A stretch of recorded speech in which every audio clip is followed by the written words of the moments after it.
Olá, muito boa noite para você. Como é bom ter sua companhia. Esse é o Jornal do Empreendedor, terceira edição. Nos próximos 30 minutinhos, informação de qualidade para o empreendedor brasileiro e para você também que tem um sonho de abrir a sua empresa. Eu sou o Márcio Fontinelli, seja muito bem-vindo porque você é meu convidado especial.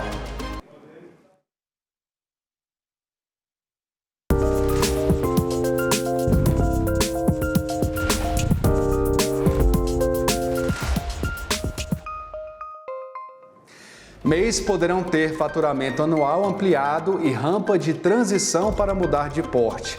A proposta foi aprovada no Fórum da Micro e Pequena Empresa e tramita no Congresso Nacional.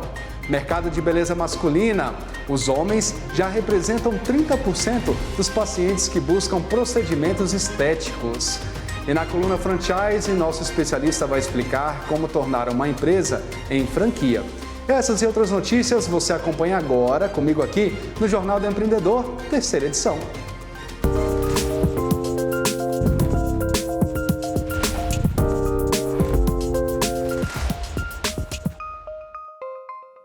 A ampliação do limite de faturamento do MEI, ainda em discussão no Congresso Nacional, ganhou um reforço significativo.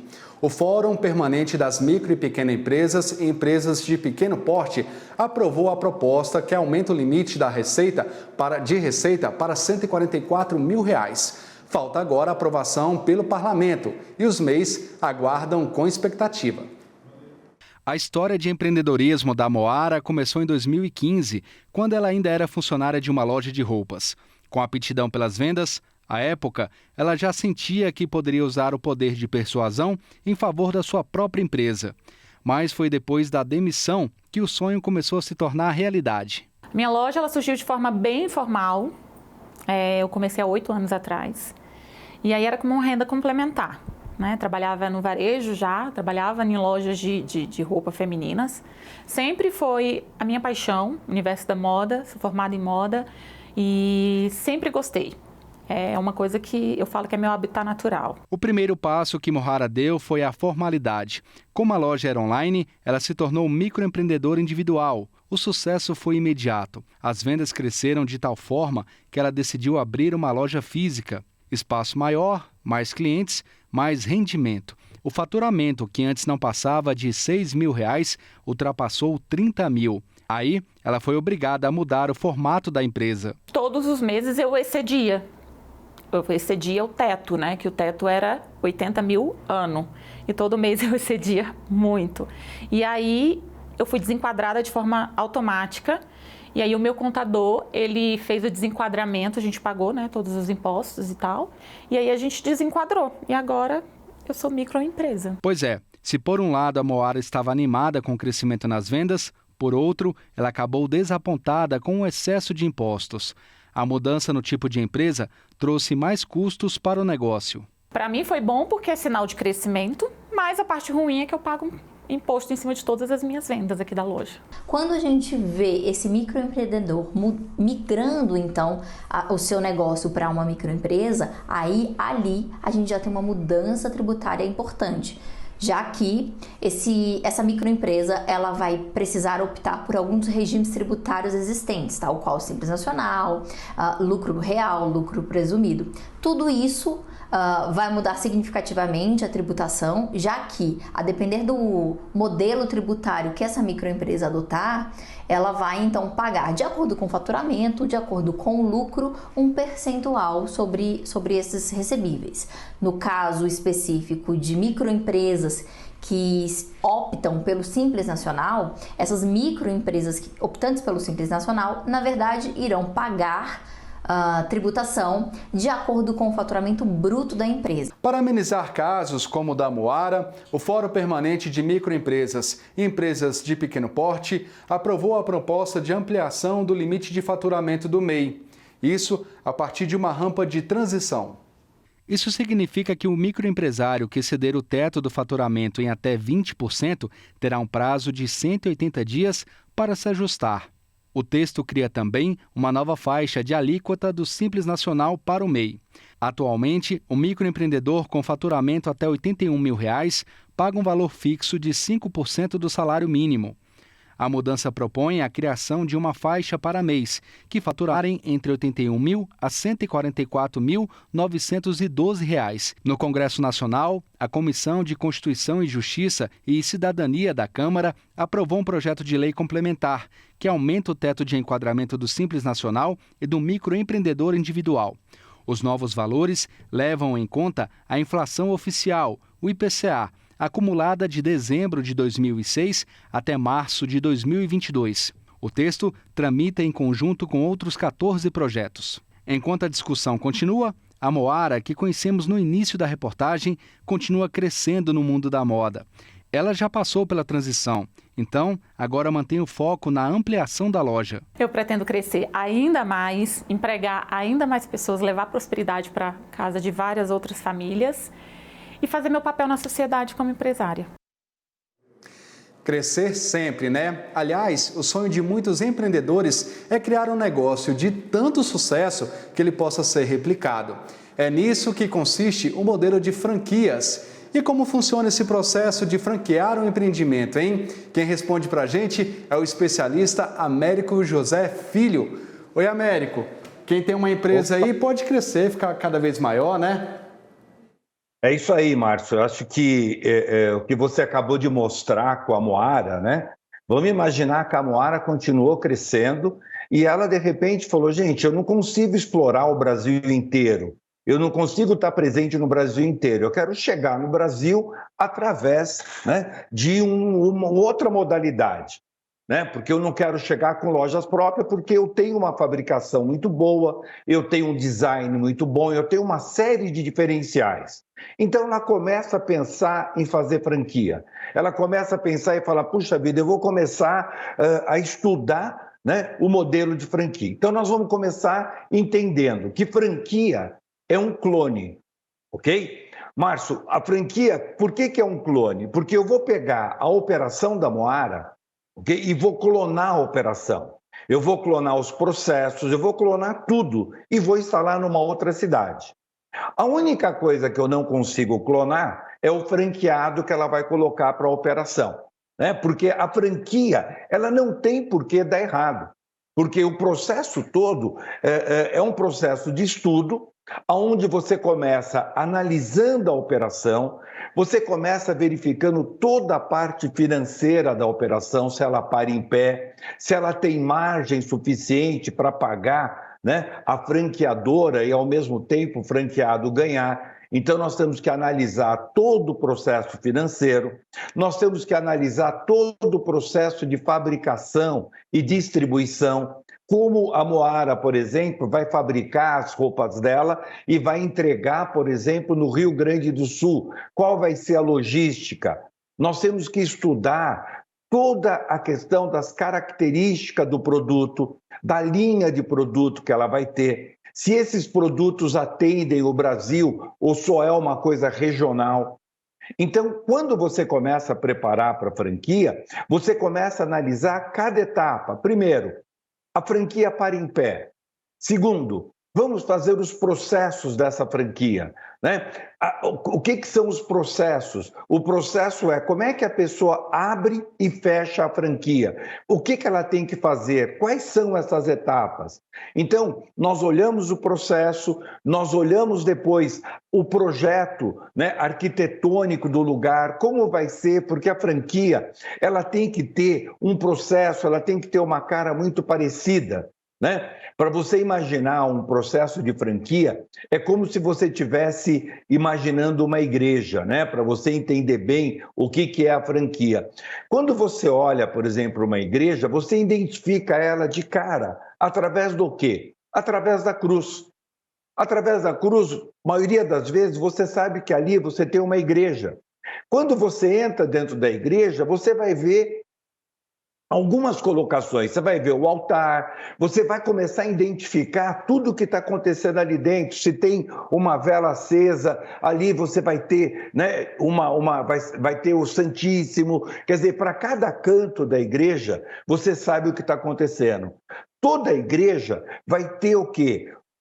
O manual para ela ler. Qual é o manual? É a Bíblia. Ela vai ler o Antigo e o Novo Testamento. né? Então, ela vai seguir o que está ali. Ela vai passar por todo um processo, que é o processo de batismo, que é o processo de confirmação, que é o processo do casamento. Quer dizer, você tem todas as etapas, você vai encontrar, né, da mesma forma que você vai encontrar na franquia. Então, a franquia tem que ser feita de uma forma que quem olha para ela sabe que aquilo é uma franquia e sabe o que vai acontecer.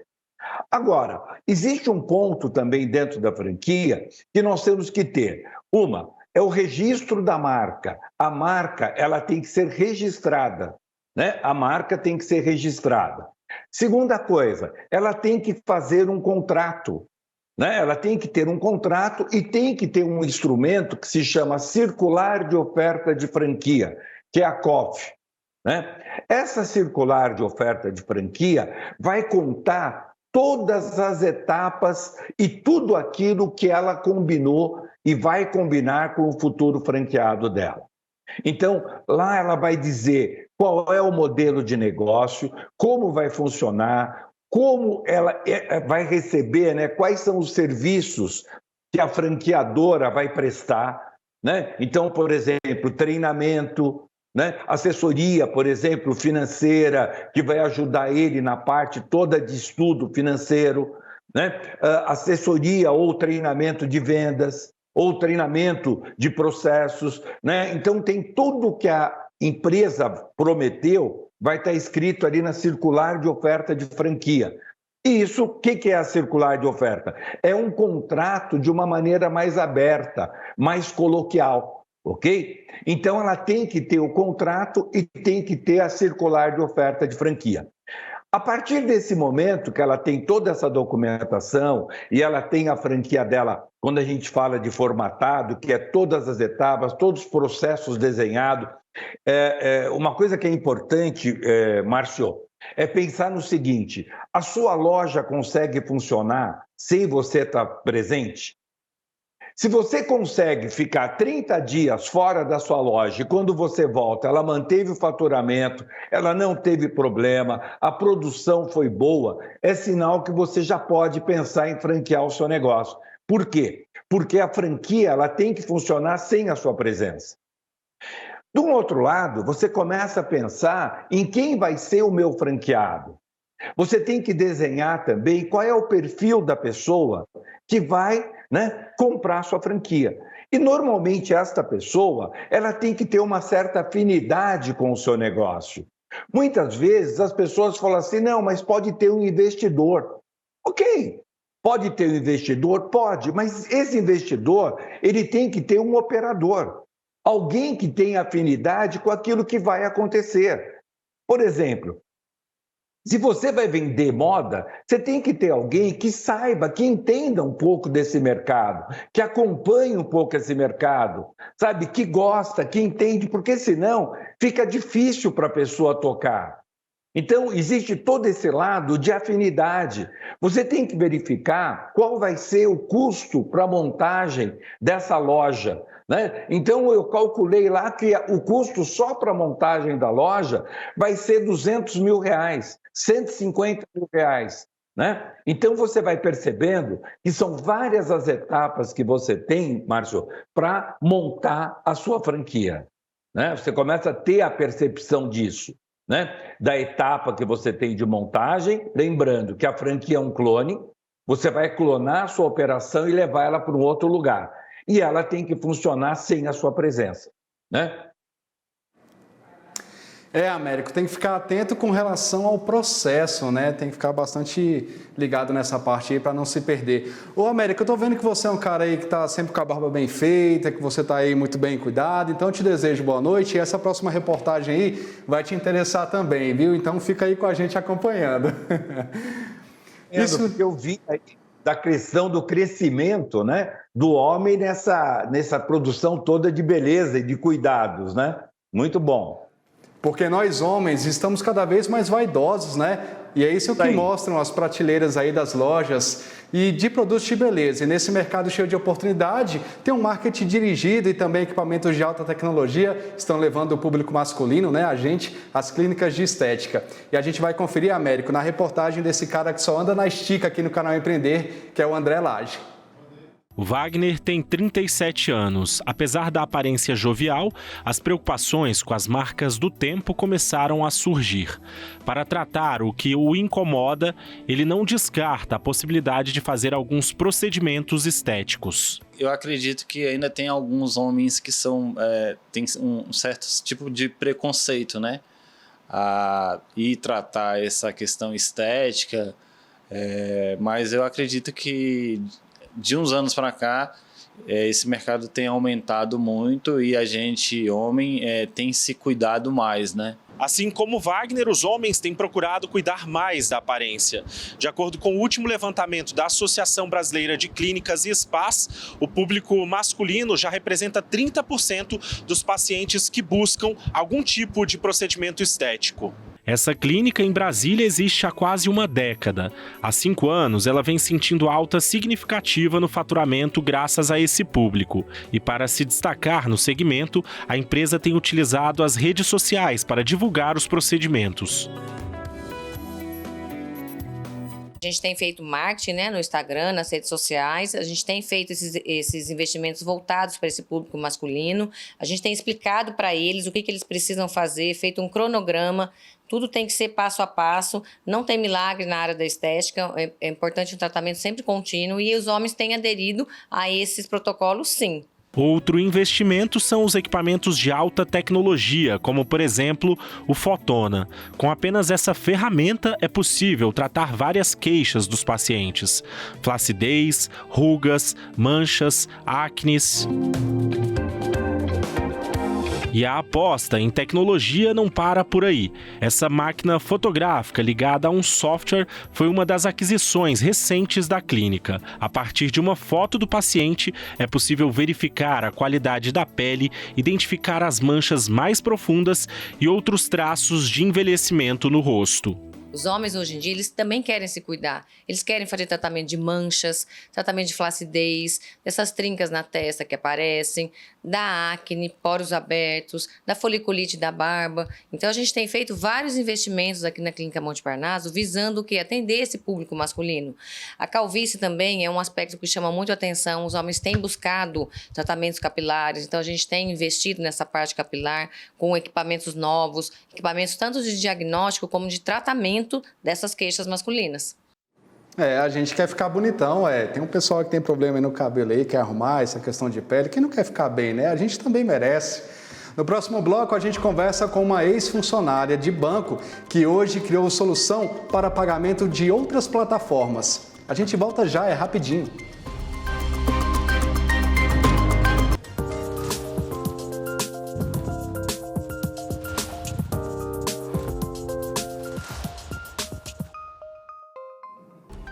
Intervalo rapidinho, hein? O Jornal do Empreendedor, terceira edição, já está de volta ao vivo para todo o Brasil. E por falar em Brasil, em um país de sol em quase o ano todo, em quase todos os estados também, o setor de sorvetes tem sido um bom negócio. Pesquisa do Sebrae, em parceria com a Associação Brasileira das Indústrias de Sorvetes, mostra um crescimento expressivo do setor e a alta expectativa dos empreendedores. Confira na reportagem. Sorvetes para agradar a todos os gostos. Essa é a aposta dessa loja em Brasília. Tem os tradicionais morango, creme, chocolate, mas por aqui os clientes também encontram os diferentões, como chiclete com banana, abacaxi ao vinho, entre outros sabores. E essa diversidade tem conquistado a clientela. Aqui é muito bom, né? São sabores variados aí, um sorvete de qualidade, né? Os produtos de qualidade aí, bem legal aqui. A gerente da loja fala da alta no movimento nos últimos 2 anos, um aumento de cerca de 50% nas vendas. O calor, na verdade, ele tem sido o nosso principal aliado e incentivador. Nessa época do calor, realmente, o sorvete e açaí cai bem e o pessoal tem aproveitado bastante. A empresa tem mais de 20 anos no mercado e 9 lojas espalhadas em Brasília. E para melhor atender os clientes, o estabelecimento aposta em infraestrutura. Na medida que os clientes vão aumentando a quantidade de clientes, a empresa foi se adequando e tem investido bastante em infraestrutura. Nisso está a compra de caminhões, construção de câmeras frias, treinamento também dos líderes, melhoramento também do sistema. Então a empresa ela tem realmente se adequado. Assim como a sorveteria Gelatos, outros empresários do setor estão otimistas. Segundo uma pesquisa realizada pelo Sebrae em parceria com a Associação Brasileira das Indústrias do Setor de Sorvetes, a maioria dos donos de pequenos negócios afirmou que pretende fazer um ou mais investimentos este ano. De acordo com o levantamento, para 40% dos entrevistados, a divulgação do negócio é prioridade. Em seguida, vem a modernização da empresa com novos produtos e processos, resposta dada por 33% dos participantes. Já 30% disseram que vão ampliar a capacidade produtiva e de atendimento, e apenas 8% dos entrevistados disseram que vão fazer uma reserva para emergências ao invés de investir o dinheiro. A pesquisa revelou ainda que apenas 2 em cada 10 empreendedores do setor tiveram prejuízo na operação da empresa em 2022. Por aqui é possível ver o reflexo desse bom momento. 2 lojas do mesmo ramo, uma ao lado da outra. O Bruno Dias é dono da Frutos de Goiás, a sorveteria vizinha. O estabelecimento aberto há 3 meses está indo de vento em polpa. Atualmente é indispensável você trabalhar com marketing digital, tem que trabalhar na internet, né? Tem que trabalhar nas redes sociais também, e presencialmente também tem que estar sempre mostrando ser diferente, fazer um atendimento diferencial, mostrar para o pessoal os seus produtos, né? Que isso traz sim bastante clientela para você, bastante retorno, né? Mas o investimento é alto, mas vale a pena, né? Inovação. Inovação é a palavra de ordem, né? Para quem tem uma empresa, tem que realmente pensar muito nessa área. E por falar nisso, inovar no mercado financeiro foi o desafio que guiou a carreira de uma empreendedora. No nosso papo de hoje, a gente vai conhecer essa empreendedora, que é a Sara. Ela é especialista em ciência e tecnologia. Ela largou um emprego no banco para trabalhar com soluções para bancos digitais. Sara, seja muito bem-vinda aqui ao nosso canal. Obrigado pela sua participação hoje. Sara, como é que foi essa mudança aí? Por que você decidiu investir nessa área? Oi, tudo bem, gente? Boa noite, prazer estar por aqui. Na verdade, né, uma coisa muito importante é a relação da gente com o dinheiro, né? Do empreendedor, da pessoa física. Então, transformar isto e poder contribuir, acho que é a mola que me move todos os dias, desde como descobrir como começar. Aí, no caso, como é que fica essa questão do planejamento para esse tipo de empresa? Como é que você se preparou para você conseguir oferecer o melhor, né, para as pessoas e principalmente uma solução financeira, né, já que é um mercado muito grande, a gente tem grandes empresas envolvidas nisso, e aí fica essa questão aí de como inovar nesse mercado e conseguir cliente. Perfeito. Na verdade, passando alguns números, né? Então, hoje a gente tem mais ou menos 1.500 fintechs no Brasil, né, já atuando. A gente tem aproximadamente uns 135 instituições financeiras autorizadas, teve um grande crescimento nos últimos anos, e o que nós fazemos é justamente criar novas linhas de negócio financeiros ou bancos rapidamente, né? E isso com muita inovação, muita tecnologia. Então, como que a gente se diferenciou, que foi sua pergunta? É justamente conhecendo muito bem a parte regulatória e a parte tecnológica para que a gente pudesse contribuir, né, com os empresários que queriam montar fintechs, empresas que queriam, né, acoplar esse circuito financeiro fechado, né, porque às vezes potencializa o ecossistema dele, não é só soluções de pagamentos, né, as pessoas pensam sempre em soluções de pagamentos, mas tem muita coisa que pode entrar nessa panela, né, que eu brinco. Então, você tem que financiar o seu próprio cliente, compre agora, pague depois, né? Isso é muito praticado, por exemplo, nos Estados Unidos. Você tem adiantamento de recebível, que aí você pode criar uma operação própria de crédito, né? Um FDIC, enfim, outro veículo. Então, você tem uma gama, hoje são mais de 22 produtos financeiros possíveis, que a gente molda para cada empresa. E isso potencializa o empreendedor. O que a gente está fazendo é potencializar as empresas. Agora, Sara, quando a gente fala de investimento, quando a gente fala do setor financeiro, a gente está falando também de confiança. Afinal de contas, é o dinheiro da gente que está ali circulando. Então, eu queria saber de você, qual foi a sua estratégia para garantir a confiança do consumidor, para que ele pudesse adquirir o seu produto e permanecer com você, né? Perfeito. Você tocou num ponto principal, né? Historicamente, a relação com o dinheiro, ela precede uma relação de confiança. Então, quando a gente estrutura alguma arquitetura onde eu transformo uma empresa numa fintech, eu estou fazendo isso conectado no mercado financeiro. Então, hoje eu estou conectada com diversos bancos e aí eu utilizo bancos como infraestrutura e simplesmente coloco na ponta um super app que eu crio uma jornada financeira junto com o ecossistema daquele empreendedor. Exemplo prático, uma seguradora. Então, quando ela vai fazer a parte de abordagem de um novo cliente de seguro, então, acoplar aqui serviços financeiros nesse super app facilita a vida. Fazer pagamento com cartão, discutir investimento, vender outros tipos de seguros. Então, eu estou utilizando uma infraestrutura lastreada, né, no Banco Central e tudo mais. Aí tem evoluções disso, né? Quando transaciona mais de 500 milhões ali ano, aí você tem que tirar as licenças no Banco Central e, de fato, aquela instituição se torna uma nova instituição se aprovada no Banco Central. Então, tem algumas variações dessa combinação.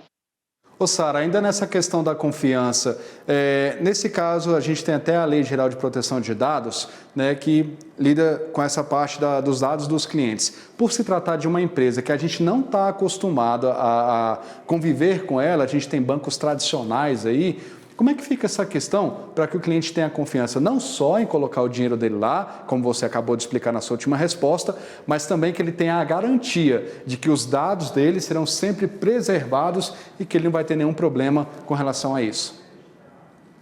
Perfeito. Acho que a primeira coisa é sempre quando as pessoas elas vão conhecer um novo serviço, seja ela financeira ou não, ela sempre precisa entender o propósito daquilo, né? Ler os termos de uso e entender para que os dados dela estão sendo utilizados. Hoje em dia, para que você atue, por exemplo, quando você publica, né, um aplicativo nas lojas da Apple e Google, é checado uma série de fragilidades e termos de uso se não está ferindo, né, o que é as coisas mais óbvias ali do LGPD. E GDPR se tem operação, por exemplo, na Europa. Então, tem uma série de detalhes. A responsabilidade nossa, né, do consumidor final é sempre estar atento a isso, do que está escrito ali. Quem está, de fato, colocando a solução no ar e está transformando uma empresa num microsistema financeiro, de fato, tem vários testes, nós somos auditados, tem uma série de regulamentação que a gente tem que seguir para, inclusive, estar conectado no sistema financeiro nacional. Então, existe todo um protocolo sobre isso e um cuidado sobre isso. Sara, parabéns pela sua iniciativa, parabéns pela sua empresa, com certeza vai fazer diferença para muita gente e é bom a gente ampliar esse mercado também, ter outras opções, eu te falo como cliente. Obrigado pela sua participação aqui no nosso canal aqui. Obrigada gente. Bom. Tudo de bom. O Jornal do Empreendedor, terceira edição, está ficando por aqui, está terminando. Eu quero agradecer a sua audiência e o carinho da sua companhia. A gente se encontra amanhã e continue sempre ligadinho com a gente no canal Empreender, onde assistir já é um bom negócio. Tchau!